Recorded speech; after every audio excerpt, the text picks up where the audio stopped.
How's it going, everybody? Is it time to adjust the clutch on your Milwaukee 8 Softail? Let's take a look at that process.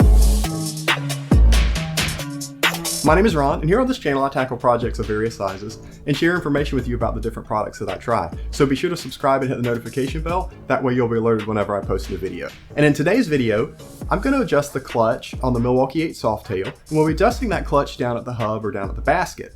In the video I released right before this one, which I'll link to here, I covered how to adjust the clutch cable and set your free play using the new 2-piece clutch cable that Harley-Davidson released with the Milwaukee 8 Softail. So if you need to do just a basic cable adjustment for your lever free play, check out that video.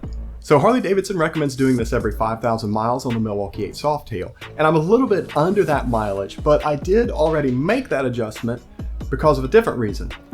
I was on the hunt for a set of Shorty levers, and I tried some different ones that had different perches and things like that, and I wanted to make sure I had full adjustability with the levers I was trying, so I went ahead and checked that and made sure that was set up correctly. So when I release that video on the Shorty levers that I ended up with, I'll link to that here. Be sure to check that out once it comes out. So 2 important things to keep in mind before you start this process. One is, you want to make sure you do this at room temperature. Do not do this adjustment when the bike is warm or hot. You'll end up with clutch slippage because all your clearances will be wrong. You need to do it at room temperature, and I recommend that you just let it sit overnight. That way you have no doubt whatsoever that it's nice and cool and your adjustments will be within spec. The other thing you want to do is make sure the bike is sitting perfectly upright, not on the jiffy stand, and you want to make sure that the handlebar is straight because that affects the fluid level in this. And while you're in there, you might as well check the fluid level. So we'll talk about that a little bit further on. And leave the bike in gear. That way when you go to loosen or tighten that jam nut, it won't just spin freely. You will need a few tools for this adjustment. You need a T25 torque spit for removing the derby cover. You'll need a 7/32 inch Allen wrench, an 11/16 inch wrench, or an 11/16 inch deep well socket. And if you want to torque everything to specs, which I recommend, you'll need 1 or 2 torque wrenches, depending on what range of torque your torque wrench covers. So let's take a look at that process. We're going to need to release all the tension on the clutch cable. And as I mentioned earlier, I did a video on adjusting that clutch cable, and that'll be linked to in the video description below if you need more detail on that process. Pop the metal clip off the frame, slide that cover up, release the red clip, and then mash the cable housing down into that adjuster so that the spring is compressed all the way, and then snap that red clip on. And then that gives you the maximum amount of free play in your cable and avoids any sort of preload against that clutch so that it doesn't affect the adjustment that we're about to make.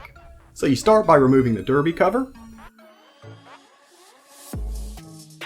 Once you have the derby cover off, break the jam nut loose. That's the 11/16 inch nut. Then you insert the 7/32 inch Allen wrench into the back of that adjuster screw, back it out a couple of turns so that you know there's absolutely no preload on it.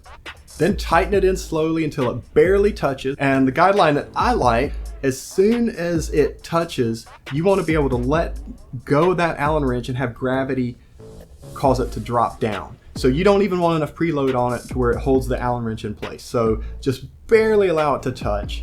And then you want to go back up to the clutch lever, squeeze it 3 times fully, and then go back down to the adjustment screw. And then from the point at which it barely touches, you want to back that adjustment screw out 1/2 to 1 full turn. Again, back it out 1/2 to 1 full turn, not tighten it. You want to make sure you back it out. Then once you get it set to the point you want it, keep the Allen wrench in the end of the adjustment screw, and then use the wrench to tighten the jam nut down to get it in the vicinity of 10 foot-pounds. And then I put the torque wrench on it. The torque specs for the jam nut are 72 to 120 inch-pounds. And while you're in there, you might as well check the fluid level in the primary.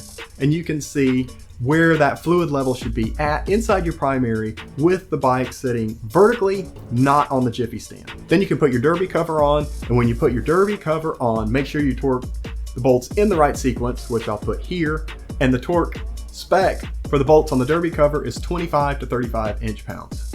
Once your derby cover is back on, all you have to do now is release the red button on the clutch cable adjuster, and that will allow the spring to preload the housing.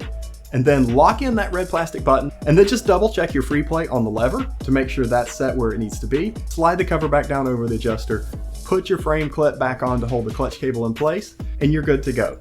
And again, in the video that I released previously about adjusting that clutch cable, I give you all the details on how to check that free play at the lever and make sure that's set to the right specification.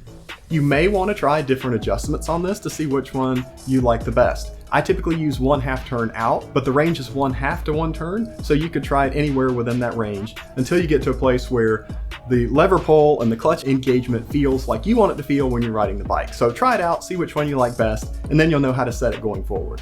Drop in a comment and let me know if you've had to make this adjustment on your bike and how did the process go? And what setting do you use? Do you go 1/2 turn out, full turn out, or somewhere in the middle? Let me know what your experiences have been. I would appreciate hearing that, and I'm sure the rest of the community would appreciate that input as well. If you found this video beneficial or useful, please hit the thumbs up button and share it with your friend. And if you're new to the channel, please subscribe and hit the notification bell. That way you'll be alerted whenever I post new videos. Thanks so much for watching. Enjoy the ride. I'll see you next time.